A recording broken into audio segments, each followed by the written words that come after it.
Знаете, утре е седница на Собранието на Република Македонија и ние сакавме да ги кажеме нашите позиции спрема она што и се нуди на Република Македонија во овој момент. Значи, однесувањето на владеачките партии во последните неколку месеци и нивната одлука да одат на предвремени парламентарни избори заедно со претседателските во вториот круг може најкратко да се дефинира со она народната сложни свештеници и во петок мрсот.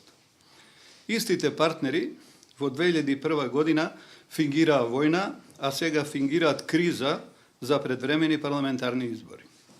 Причините пак зошто го прават тоа во истиот ден со претседателските избори е понижувачко и недостоинствено и за претседателот на државата и за граѓаните што треба да го изберат.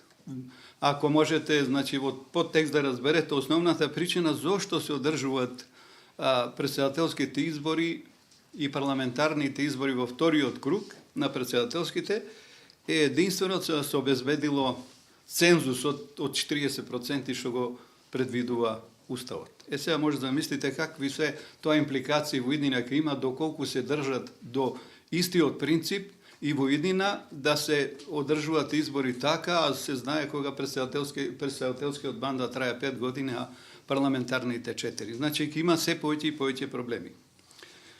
Но овие партнери, откако го признаа поразот на економски план, посегнаа по националистичка реторика.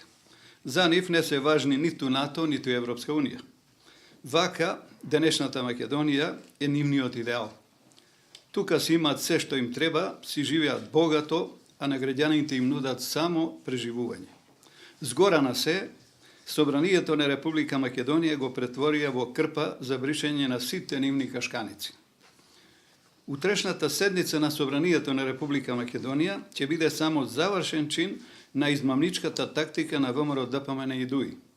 А опозиционите партии треба да видат само декор или се учесници во Балканата игра на владеачките партии.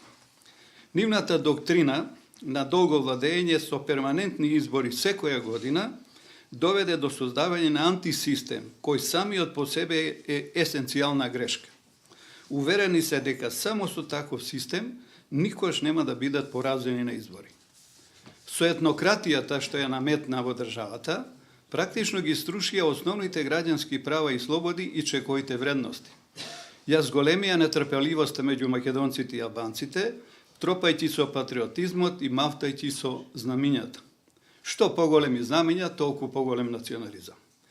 Во таква ситуација, неминовно ќе се раѓаат и нови конфликти, а ВМРО, ДПМН и ДУИ ќе ги бранат и заштитуваат едните од другите, се разбира со намера што подолго да владеат. Играта на владеачките партии е провидна, но и многу опасна за Република Македонија. ДУИ бара консенсуален претседател, во спротивно ќе ги бойкотира претседателските избори и ќе барат предвремени парламентарни избори. Груевски вели, немам да дозволам никој да ми се заканува или да ме уценува, нити пак албанците да ми избираат претседател. Но предвремени избори ќе прифати само за да не успее планот на Ахмети. И како освета, нели во наводници, од другата страна, се разбира од страната на Али Ахмети, следува датум за избори, тој кој единствено му одговара на Груевски. Се разбира заради цензус. Каква превара? Тоа рационален и чесен ум не може да го измисли. И така Македонија продолжува да функционира како заедница на две племиња, се разбира во наводници, кои цврсто ги застапуваат интересите на собственото племе. Во таа племенска битка, пак во наводници, поразен е човекот како граѓанин со неговите човекови права и слободи, независно од етничкото потекло. И ВМРО, ДПМН и ДУИ многу добро знаат дека мобилизацијата на етничка основа е многу посилна од мобилизацијата на социјална основа и затоа толку бескрупулозно манипулираат со чувствата и на македонците и на албанците.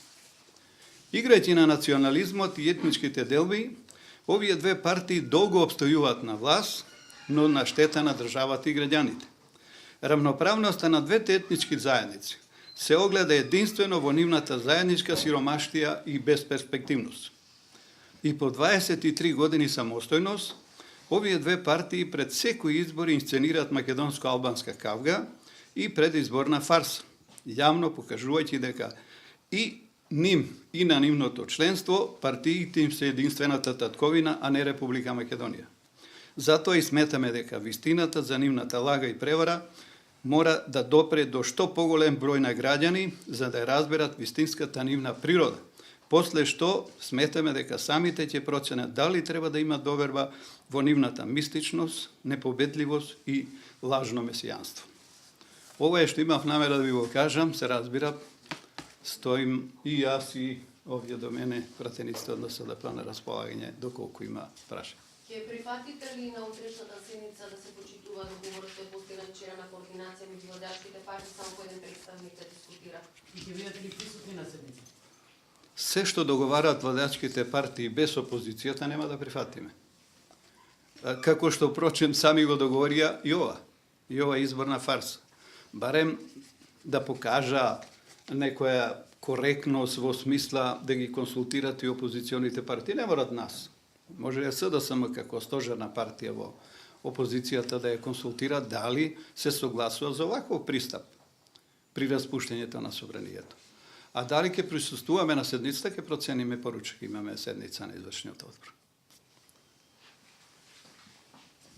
А избори ќе прифатите? Секако. На избори не ги доведуваме прашање изборите, бидејќи тие се шанса да си заминат оние што го прават ова, зашто денес разговараме. Мислам, ниједна опозициона партија не смее да биде проти избори. Но кажуваме на кој начин во Македонија се организират избори. Гледате дека за 8 години имаме 9 изборни циклуси. Што парламентарни, што преседателски, што локални. Секоја година избори. Тоа ги стоштува и финансиските потенцијали на државата, но има единствена цел да ги држи луѓето кои што се колнат во овие две партии, мобилни, да не заспијат случајно. Само да ви илустрирам еден пример вчера во една општина во Ранковци, како луѓето ги мобилизира ВМРО ДПМН да излегуваат и да дават подписи за Ѓорѓе Иванов. Кандидатурата е усвоена, нема никаков проблем таму, и има пратеничката група на ВМРО ДПМН, има најмногу пратеници, без проблем, значи уставниот основ да се искористи, тие ги заплашуваат луѓето, морате да одите на местото да се подпишете, инаку албанец ќе не биде председател. Знаете што значи која е пораката меѓу луѓето? Мобилизацијата на етничка основа. Веднаш имплицира омраза кон другата страна. А тие тука одлично се снаоѓаат. Ако нема прашање, ви благодарам. На изборите можете рано да одите самостојно како партија, како дел од коалицијата, донесени се веќе одлуките или? Сега започнуваат разговорите, нели ние денес ќе видиме, сме сведоци, а утре ќе бидеме нели информирани официјално дека се распушта собранието и дека ќе има предвремени парламентарни избори. За сега се само договара, а така да практично од утре по распуштањето на собранието почнуваат тие разговори околу евентуално коалицирање.